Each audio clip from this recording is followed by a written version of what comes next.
Local Congressman Dan Webster is asking the president to bring in the Navy to help guard Florida shores against immigrants from Haiti.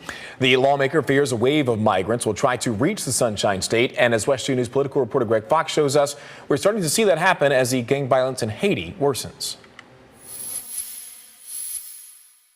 Great to see all of you. Thank you for your service. We caught up with Congressman Dan Webster, handing out medals and meeting with Vietnam veterans at the senior center in the Villages. He thanked them for their service and for protecting America's freedoms, which he says includes legal immigration to the U.S. Something he's worried about as gangs continue their rampage in Haiti. We talked with Congressman Webster about the thousands of people who are fleeing the violence in Haiti and potentially could be headed to Florida shores. If they're illegal, they're supposed to be repatriated. We're doing that. Webster chairs the Coast Guard and Maritime Subcommittee. He and 3 other Florida Republican members of Congress have sent President Joe Biden a letter stating concerns over an anticipated mass migration of Haitians to the Sunshine State, and is requesting Navy forces join the Coast Guard, state and local officers patrolling our coast to stop the potential wave of migrants coming to the country illegally. Coast Guard protects people. They rescue people.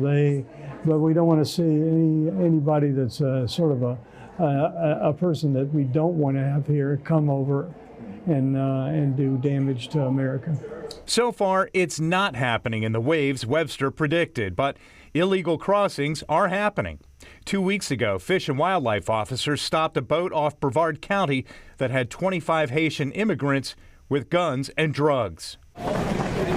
Webster says he's trying to help people in his district that are Americans trying to escape Haiti, some of whom have been flown back by the Florida Division of Emergency Management to Orlando, and some who have been airlifted to Florida by teams organized by Republican Congressman Corey Mills. Webster says he also supports the $300 million Defense Department investment in funding the Kenyan-led multinational security mission to try and help stop the gang violence to protect innocent Haitian civilians. They're afraid of what's happening, what could happen to them personally, and what's happening to their country, and so we're there to help out. Webster urges the families of any Floridians who may be trapped in Haiti to contact his office, the State Department's Crisis Intake Portal online, or floridadisaster.org for guidance on requesting evacuation from the island nation. Greg Fox, West 2 News. The Florida Department of Emergency Management has so far evacuated 147 Americans, mostly Floridians, from Haiti as of Friday, March 29th.